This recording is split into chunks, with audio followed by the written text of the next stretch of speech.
තවත් දවසක sippeinstitute.lk web පිටුව වෙත පිවිසිලා ඔබ කරපු පිළිතුරු ලියපු ප්‍රශ්න 10කට පිළිතුරු සාකච්ඡා කිරීම වෙනුවෙන් අපි පැමිණියා. ඔබ දැන් දැනුවත් මේ පිළිබඳ ඔබේ අම්මා හෝ නිවසේ සිටින කෙනෙක් ළඟට කැඳවා ගන්න, ඔවුනුත් මේ පාඩමට සම්බන්ධ කරගන්න. එතකොට ඔබට තියෙන අමතර ප්‍රශ්න ඔහුගෙන් හෝ ඇයගෙන් අහන්න පුළුවන්. ඒ විතරක් නෙමෙයි, ඔබ දන්නා හඳුනන යහළුවන් දැනුවත් කරන්න අපේ මේ පාඩම හරහා පරිසර ගැටළු ව්‍යාපෘතිය වෙනුවෙන් සම්බන්ධ වෙන්න කියලා. හරිනේ. අපි යන් අද දවසේ ප්‍රශ්න අංක 1. මැටි භාවිතයෙන් කූඩු තනන පක්ෂියෙකි. මැටි භාවිතයෙන් තමයි කූඩු හදන්නේ. එක එක්කිනා තමන්ගේ කූඩුව නිවහන හදන්න විවිධ දේවල් යොදා ගන්නවා. මේ ප්‍රශ්නයම අපේ පරිසර වැඩසටහනේ වෙනත් උත්තරයක් සහිතව මීට පෙර තිබුණා. මතකද? එතෙන්දී උත්තරය උනේ පුතේ රංකුඹලා. රංකුඹලානේ එතෙන්දී උත්තරය උනේ. ඔන්න දැන් මෙතෙන්දි කියනවා මැටි භාවිතයෙන් කූඩු තනන පක්ෂියෙකි. රංකුඹලා පක්ෂියෙක් නෙමෙයි. මෙතන පක්ෂියොම 3 දෙනෙක් ඉන්නවා. වැහිරීනියා මැටි භාවිතා කරනවා ඇත්තටම. එහෙනම් ඒක තමයි උත්තරේ. පිළිතුරු අංක 2 ගිරවා. ගිරවා කොහොමද කූඩුව හදන්නේ? මෙයා බොහෝ විට තමන්ගේ කූඩුව විදියට නිවහන විදියට ගස් බෙනයක් තමයි තෝරාගන්නේ. එහෙනම් ඒක නෙමෙයි උත්තරේ. වඩු කුරුල්ලා. වඩු කුරුල්ලා කියන්නේ සත්ත්ව ලෝකයේ ඉතා සුවිශේෂී හැකියාවක් තියෙන ගෘහ නිර්මාණ ශිල්පියා. ගෙවල් හදන්නේ. ඒකමයි යාට වඩු කුරුල්ලා කියලා කියන්නේ. අපි වඩු වසුන්නේ කියන අර්ථයෙන්. හොඳයි. එතකොට එහෙනම් එයා තමන්ගේ කූඩුව හදන්නේ ශාක කෙඳි උපයෝගී කරගන්න. ඒක ශක්තිමත් කරන්න සමහර තැන්වල මැටි අලවනවා. නමුත් මැටි මගින් සාදනවා නෙමෙයි දුවේ පුතේ. එහෙනම් ප්‍රශ්නාංක 1 පිළිතුර වැහිලිහිණියා. අපි යමු දෙවන ප්‍රශ්නයට. බීජ ව්‍යාප්තිය. මොකද්ද පුතේ බීජ ව්‍යාප්තිය කියන්නේ? මුලින්ම අපි යමු මෙහෙම. ඇයි ගහක බීජයක් හදන්නේ? අපිට කන්න නෙවෙයි, සතුන්ට රැගෙන යන්න නෙමෙයි, තම පරම්පරාව බෝ කිරීම වෙනුවෙන්. එයාගේ පරපුර රැක ගන්න. උදාහරණයක් විදිහට කොස් ගහ එක කොස් ගෙඩිය තුල බීජ රාශියක් හදනවා. ඇයි? තම පරපුර ව්‍යාප්ත කර ගැනීම සඳහා කොස් පැල අතිවිශාල සංඛ්‍යාවක් සෑදීම සඳහා අපි ඒවා ආහාරයට ගන්න එක වෙනම කතාවක්. එතකොට මේ බීජ සියල්ලම කොස් ගහ යටම වැටිලා පැලවුණොත් දුවේ පුතේ ඒවා හරියට හරියන්නේ නැහැ. මව් ශාකයත් එක්ක ලොකු ශාකයත් එක්ක ඒගොල්ලන්ට තරඟ කරන්න සිද්ධ වෙනවා. ඒ තරඟයෙන් දිනන්නේ අර දෙවෙන්ත ශාකය. ඒ නිසා මව් ශාකයටම අවශ්‍යයි මේ කට්ටිය තමන්ගේ පරපුර ඈතට ගෙනිහින් දාන්න. මෙන්න මේ ගෙන යාමට තමයි කියන්නේ බීජ ව්‍යාප්තිය කියලා. මේ සඳහා විවිධ උපක්‍රම අනුගමනය කරනවා. සතුන් මගින් වෙන්න පුළුවන්, ජලය මගින් වෙන්න පුළුවන්, සුළඟ මගින් වෙන්න පුළුවන්, පිපිරීමෙන් වෙන්න පුළුවන්. දැන් මේකේ තියෙන ප්‍රශ්නේ බලන්න. බීජ ව්‍යාප්තියට දායක වන සත්වයගේ කබර ගෝයා බීජ අරන් යනවද කොහෙවත්? අනේ නෑ. එයා කුණු කසල ගොඩවල් අවුස්සලා කකා දාමින් ඉන්නවා. අංක 2 වවුලා අරන් යනවා නේද දුවේ පුතේ? වවුලට ගෙට එන්න හිදසක් තිබුණොත් එම උඩ මට්ටමින් එයා වරකගෙන හල්ලා කාලා ඇට බිම දාලා යන්න. අපේ ගේ වත්තේ සමහර විට මිදුලේ වටපිටාවේ කොට්ටම්බ ගෙඩිය වවුලා ගෙනහලා පිට පොත්ත කාලා ඇතැරලා තියෙන්න පුළුවන්. එහෙනම් බීජ ව්‍යාප්ත කරන පක්ෂියා තමයි මෙතන ඉන්න වවුලා. මෙයා බලන්න තුන්වෙනි උත්තරේ. එයා එහෙම දෙයක් කරන්නේ නැහැ නේ. එයාගේ තුබ සහ දාගෙන එයා දෙවි ගෙවනවා. එයා එහෙම දෙයක් කරන්නේ නැහැ. එහෙනම් දුවේ පුතේ දෙවෙනි ප්‍රශ්නය උත්තරය අංක 2 වවුලා. බලන්න අපේ තුන්වෙනි ප්‍රශ්නය. සතුන්ගෙන් අපේ ඵලදාව ආරක්ෂා කර ගැනීම සඳහා භාවිතා කරන මෙම උපකරණය හඳුන්වන නම. කුඹුර වේවා, හේන වේවා අපේ ගොවි පොලේ අපේ අස්වැන්න ආරක්ෂා කර ගන්න ඕනේ. සතුන්ගේ. ඒකට විවිධ උපක්‍රම මිනිස්සු යොදනවා. පඹේ හදලා හිටවනවා, විවිධ ශබ්දයන් නැති කරනවා, වටේට දැල් ගහලා තියෙනවා, ඔය වගේ දේවල්. දැන් මෙතන තියෙන උත්තර බලන්න. දිය හොල්මන. මතකයි නේද දිය හොල්මන කියන එක? බලන්න මුගස්ථාන මේක හැදුවත් 4 පන්තියේද 5 පන්තියේද? දිය හොල්මනෙන් කරන්නේ දුවේ පුතේ අර තේන උණ වටයට වතුර පිරෙනවා. වතුර පිරිලා මේ අර්ධය බර වැඩි වුණාම ඒ බර වැඩි දැත්ත පහළට නැවෙනවා. එහෙම නැමෙනකොට ලොකු ශබ්දයක් සහිතව ඒ උණ ලීය ගලක වදිනවා.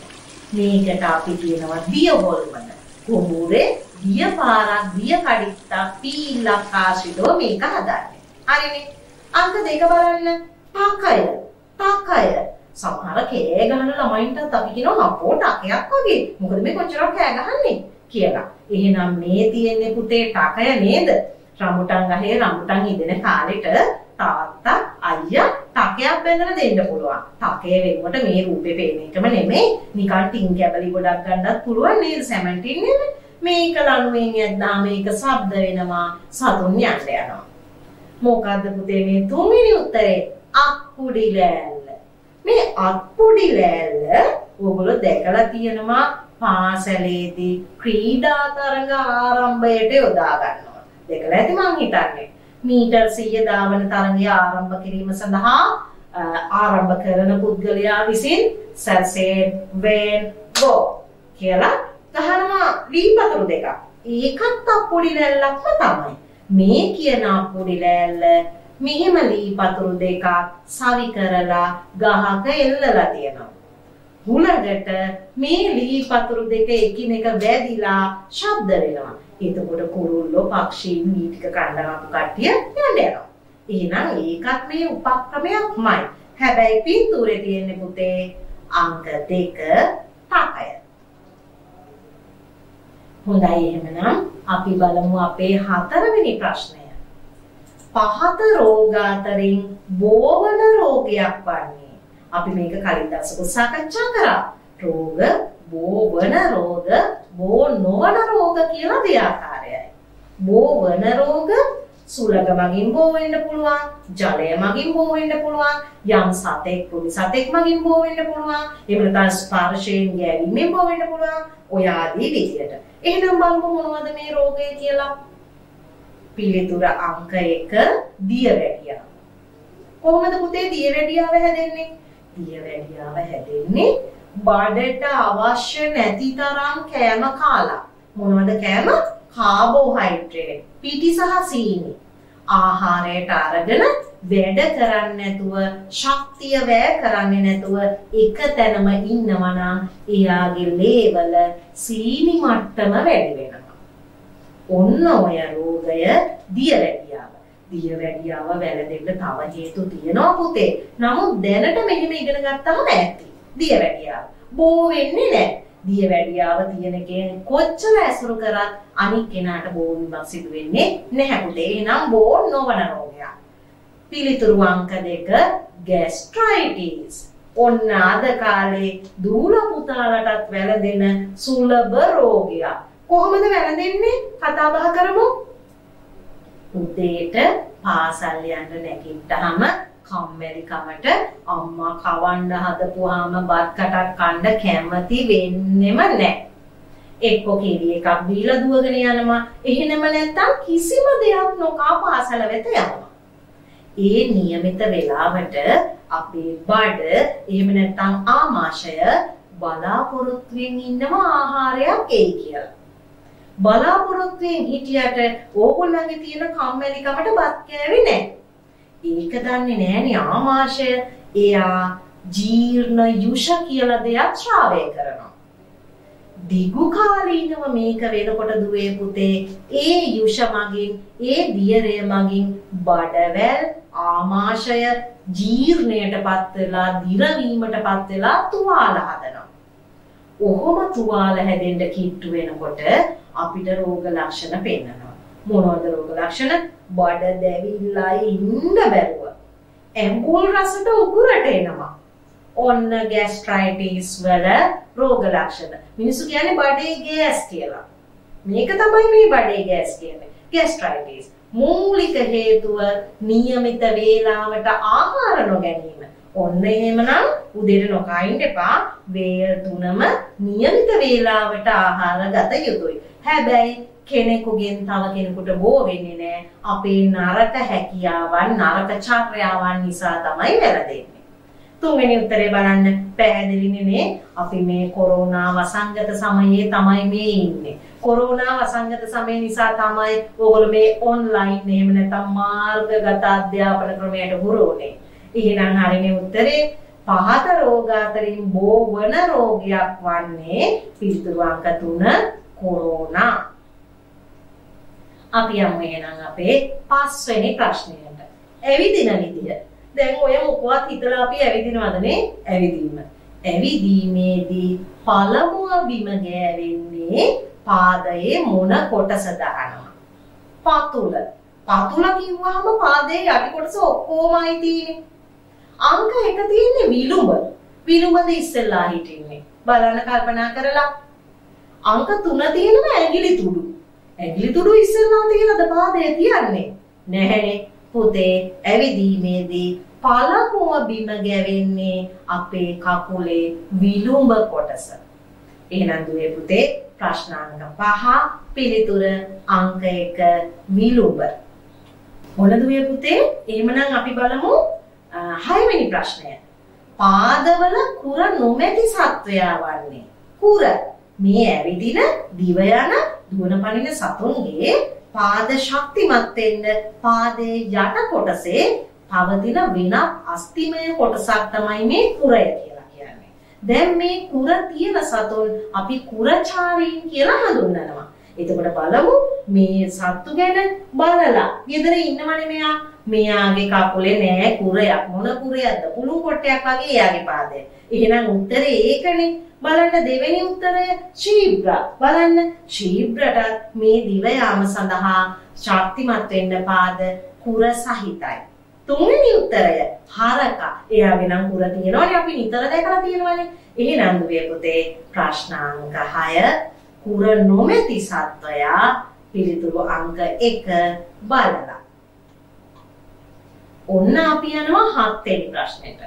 මේ 7 වෙනි ප්‍රශ්නයට අදාළ ක්‍රියාකාරකම පාසලේදී කරන්න ඕගොල්ලෝ කැමති.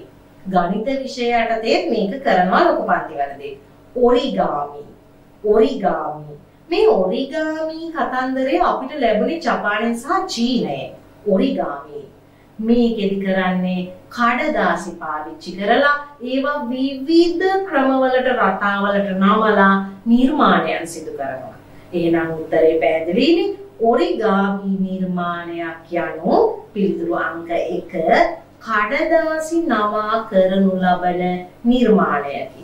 අංක 2 තියෙන්නේ පැස්ටල් වලින් කරනු ලබන නෑ මේකක් නෙමෙයි. අංක 3 තියෙන්නේ රේඛාමකින් කරනු ලබන චිත්‍රයකි.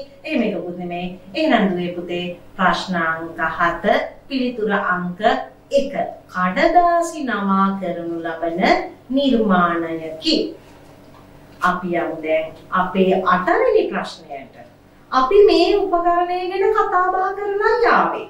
අපි මේ උපකරණය මීට පෙර දැක්කා. බලන්නකෝ මේකේ තියෙනවා කම්බි 4ක්. ඒ කම්බි 4ට කිව්වේ තත්.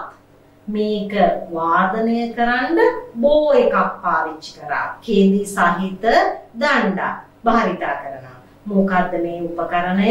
සිතාරය නෙමෙයි මේ උපකරණය වයලීනය. හොඳින් මතක තියාගන්න මේ උපකරණ තුනේම තත් දකින්න ලැබෙනවා. අපි රූපස්කහන් දිහා බලමු. මෙන්න පළමුවෙන්ම පෙන්නනවා සිතාරය.